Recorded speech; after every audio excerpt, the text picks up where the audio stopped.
Hello and welcome to the Hatch Space YouTube channel. I am Hatched and this is where we focus on men's American-made footwear. And today's footwear pair of boots is the Redwing 877 8-inch mock toes. So without further ado, let's get into today's video.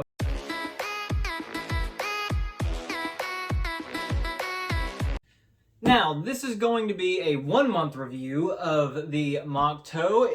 I decided to get the 8-inch mock because I've already got a 6-inch, not mock toe, but a 6-inch Redwing boot. Actually, it's the only 6-inch boot that I have, which happens to be the Iron Rangers. Stick around and we will do a versus video between the two. But as of right now, this is the 1-month review. Now, the good thing about this boot is it has the infamous Oro Legacy leather that everyone is familiar with. It's almost as if, because this boot has no branding on it, it's almost as if the leather itself is branding Redwing. It's a very unique color. It starts off as a lighter, brighter orange, but over time it'll go into a more reddish color as it gets older and it ages and it patinas. Now it patinas fairly quickly.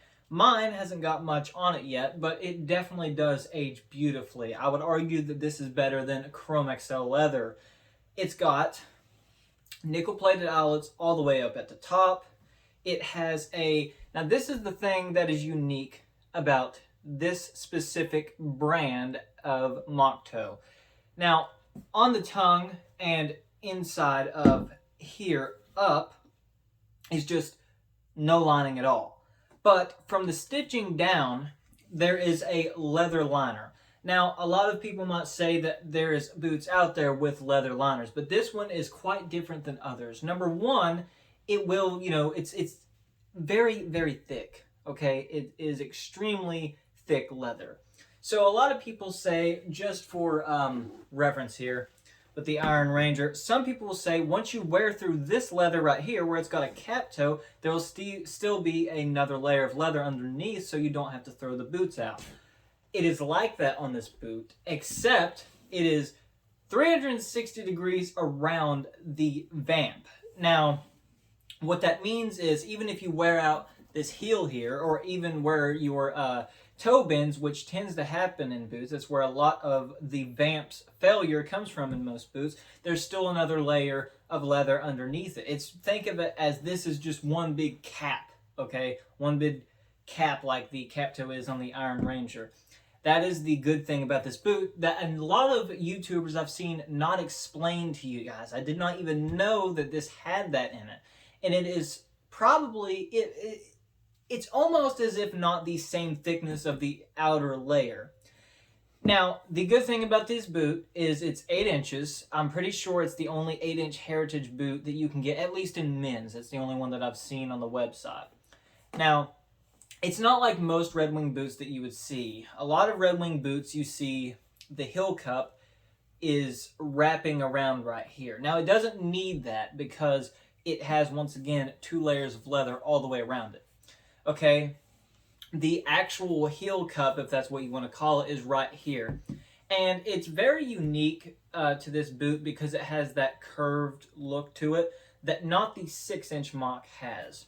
A lot of people think that this is just a 8-inch version of the 6-inch mock, but that can't be further from the truth because there are several differences. Number one, the leather lining goes all the way around, all right? Number two is there's something different about this boot than any other boot in the world that I've ever seen. Even Redwing's boots doesn't typically do this. I have never seen another one like it. It has triple stitching, of course, like all Redwings do, but if you notice, the entirety of the lower part of the leather is just one big piece of leather. And that creates almost no break-in time. Almost everyone says, oh, the break-in time is horrible for Redwings. I, honest to God, think they're lying when it comes to this one. I think a lot of people want to make this boot seem a lot more rougher than it actually is. I'm looking at you, Thorogood fans.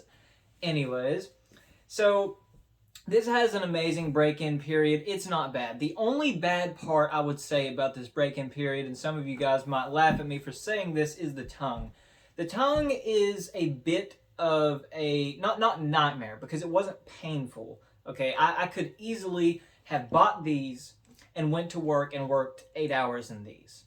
Okay, and that might just be my experience. That might be just because I've grown up wearing nothing but boots every single day. Ever since 8th grade, I've worn nothing but boots. I'm not even joking when I say that. I haven't owned a pair of tennis shoes since 7th grade. Now, the creasing for me happened right here. Now, some people's creasing, I've noticed, happens right here and right here. Like, there's 2 places for that. For me, it was just one. Now, this stain right here, that was actually from something dropping on the leather. That's not patina, and that's not Redwing's fault at all. So, something else that this boot features is the traction tread outsole. This is specific to Redwing. And the good thing about this outsole is, number one, it does not track dirt. Now, there's a little tiny piece of, like little bits of dirt there, but that just stuck onto the actual rubber. That's not coming off on the floor at all. For the most part, their design does in fact work. This was originally made for farmers and hunters back in the 1950s. I think this boot was made in 1952. It was in a different leather. I'll explain that in a different video. But it has had the same outsole, from what I understand, forever. And now a lot of people say that this does wear fast. And I'm not going to lie, it does wear faster than what a Thorogood would. Because my dad has a Thorogood. I know what Thorogoods are like. I've never owned a pair myself, but it is a harder rubber on the outside. The one thing that this thing does have, though, that I don't think a lot of others have with the softer rubber on it, is comfortability. The shock absorption on these boots is phenomenal. The Iron Ranger's sole and heel, in my opinion, is rock hard. Now, that is very, very wear resistant. I have had those boots for months now, and I have barely seen any wear at all on the heel. I've already seen a little bit right here. You can see this like grainy look on the crepe, which is what this is. This is a crepe rubber.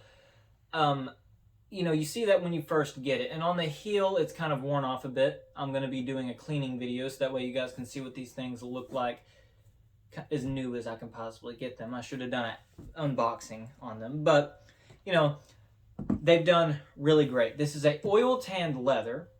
Okay, the leather's oil tanned. And it's like any other Redwing boot, except it's a different color. Now, from what I understand, in their workwear line, you can get this exact same boot, but in the Oro Original leather, is what I'm pretty sure it's called. And that's more of a brown color. That's going to be brown, and I don't think that changes color at all over time. It's kind of like a when the copper rough and tough gets dark. You know what I'm talking about? That's kind of what that looks like to me, personally. But another feature of this boot is it has a pull strap on the back.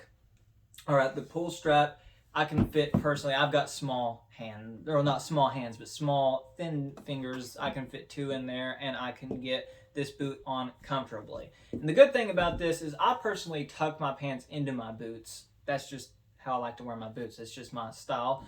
But if you put your pants over these boots, and I have done them before, this does not bother that at all. This is the only pull strap I've ever seen on a boot that doesn't bother your pant leg at all.